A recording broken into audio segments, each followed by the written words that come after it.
उसकी शादी हो रही है, पर दिल मानने को तैयार नहीं है कि क्या सच में उसकी शादी हो रही है। मन मानने को तैयार नहीं है कि वो इंसान अब दूसरे का हो जाएगा जो मेरे साथ जिंदगी बसाने का सपना मुझे दिखाया था। मुझे समझ नहीं आ रहा कि मैं इस पे क्या रिएक्ट करूं। वो इंसान अचानक से आता है, कॉल करता है, बोलता है कि मेरी शादी की डेट फिक्स हो चुकी है और मेरी शादी हो रही है। मुझे समझ नहीं आया कि मैं इस पे क्या रिएक्ट करूं। जो इंसान कल तक मेरा था वो कल किसी और का हो जाएगा। इस बात पर मैं क्या रिएक्ट करूं मुझे खुद नहीं समझ में आ रहा था।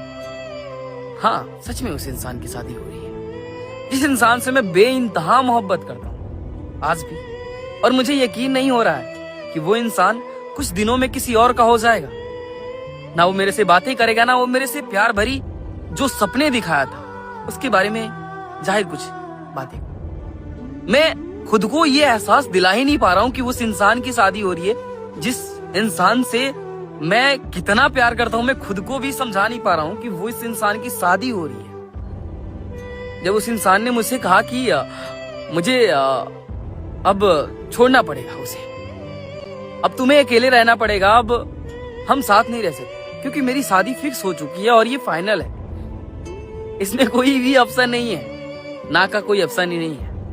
उसने पहले ही हाँ कर दी।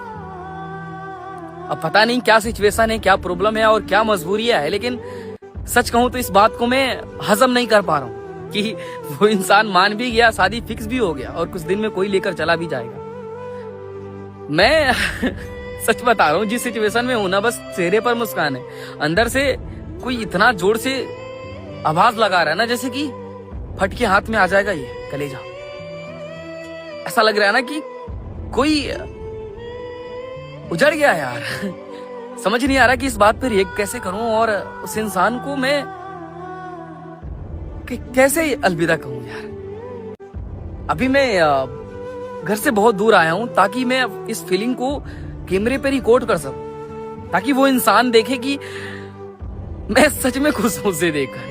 उसकी शादी बहुत अच्छी हो यार, लेकिन समझाओ किसी को कि किसी को 5-6 साल प्यार करके उसके बाद किसी और से शादी करना उस इंसान के लिए आम बात नहीं होती। मैं जिंदगी भर ये बात को रिएक्ट नहीं कर पाऊंगा कि सच में इंसान हो किसी और का हो गया। वैसे मुबारक उसकी शादी और उसकी लंबी जिंदगी।